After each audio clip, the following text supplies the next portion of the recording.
Well, you first saw him defending his home in St. Louis when confronted last year with Black Lives Matter protesters. Now, Mark Mccloskey, a St. Louis lawyer, has announced he's running for U.S. Senate as a Republican. When the angry mob came to destroy my house and kill my family, I took a stand against them. Now I'm asking for the privilege to take that stand for all of us. Mark Mccloskey was asked to speak at last year's Republican National Convention during a recent appearance on Fox News. He said, "What I've learned is that people out there in this country are just sick and tired of cancel culture and the poison of critical race theory and the big lie of systemic racism, all backed up by mob violence." Let's bring in Rick Green, America's Constitution coach. Rick, so much things to cover. It's good to see one of the good guys there deciding he's going to put his hat in the ring. Let's go to this bipartisan commission to investigate January 6th. There's already 4 investigations going on. Do we need another one? Well, you know, it definitely shows the hypocrisy of the left and certainly of Nancy Pelosi when they say we only want to investigate Trump supporters. We don't want to investigate any of the embedded Antifa or BLM folks. We don't want to expand this to the actual violence that's been taking place all over the country, including property damage and deaths. All they want to do is use this for political gain. And let's not forget how they've already created a 2-tiered justice system. We have people from the January 6th incident who are still in jail, not allowed bail. This is without bail, held in jail, held in solitary confinement. And then at the same time, we're letting out rapists and murderers on the streets. So there's a 2-tiered system right now. And if you're a Trump supporter, or if you wave a flag, if you say you're a patriot, they want to come after you. And so I think Kevin McCarthy's wise to stand up against this commission. It would be used as a witch hunt and will be. I mean, I don't think he's going to be able to stop it, but it's going to be used for that. Nancy Pelosi and Chuck Schumer will pick all the people that'll be on that, by the way. Yeah. Guess who they'll pick. All right, let me touch this real quick. The hate crimes, COVID-19 pandemic hate crimes. I didn't know that I'm a little confused.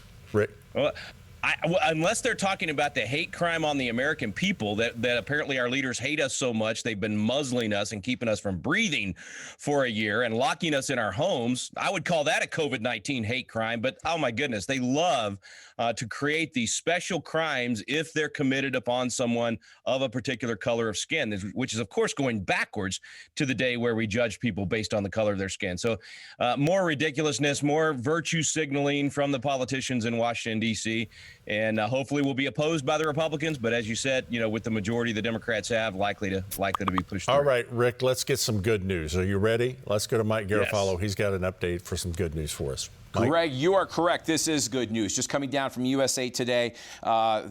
Governor Greg Abbott of Texas, obviously, signed the bill banning abortion once a fetal heartbeat is detected. Once again, Greg Abbott signing a bill moments ago saying that an abortion can no longer happen once a fetal heartbeat is detected. Back to you guys. All right. Rick Green, your thoughts? Man, it's another wonderful domino in this effort that we've all been working on for decades to end the Holocaust of abortion in America. It's wonderful to see another state, certainly our home state here in Texas, go this far. This is you know, probably the strongest pro-life legislation that gets passed in legislatures across the country. I take that back. There have been some states now that are going for an outright ban, which is even better. But when you're talking about a heartbeat bill, you're looking at 6, 7, 8 weeks.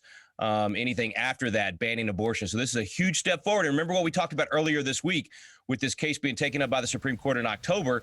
That case will apply to this Texas legislation. So anything that outlaws abortion, you know, prior to even 20 weeks will be covered by this case in October. So this is really good for setting up a ban on more and more abortions, saving more lives. It is good. Robert Woodson was on with us yesterday. He was talking about racism, and he talked about that African Americans during Jim Crow became agents of their own uplift. They weren't allowed to go to college. They started their own colleges. This is kind of what we're starting to see with the conservative movement with people in the states. We decided we're going to run for office.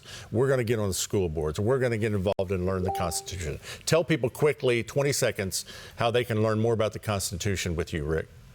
Well, as soon as you stop looking for some white knight to save the day, riding in on the horse, and you accept the responsibility yourself and say, what can I do to help save America and save our Constitution, you will be empowered to make a difference.